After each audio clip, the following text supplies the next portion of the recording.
आज काय काम पण नव्हतं म्हणून म्हणलं आज सगळ्या गाड्या धुवून घेऊया. मग नंतर मी नाश्ता केलो आणि मग परत आपली पहिला स्कूटी धुतलो बघा.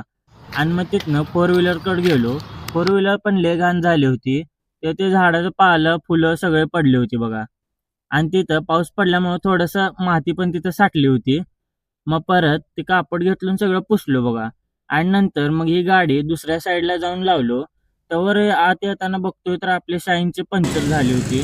मग परत काय गेलो दुपारी पंक्चर काढायला गेलो. समोरच दुकान होतं पंक्चरचं. मग थोडा वेळ थांबलो तिथं. मग ते काका यायचं होतं. मग काका आले आणि त्यांनी मग पंक्चर ते काढलं गाडीचं. परत मग गाडी घरी आणली बघा. वेक्टर सायन्स अकॅडमी मधील सीईटीच्या मुलांचे चांगले पर्सेंटेज आल्यामुळं आज इथं जोगेश्वरी मिसळमध्ये फंक्शन ठेवला होता बघा मित्रांनो. मग आम्ही पण थोड्या वेळ तिथं बसलो. मग त्यांचं स्पीच ते सुरू होतं म्हणून आम्ही थोड्या वेळ रील्स बघत बसलो बघा.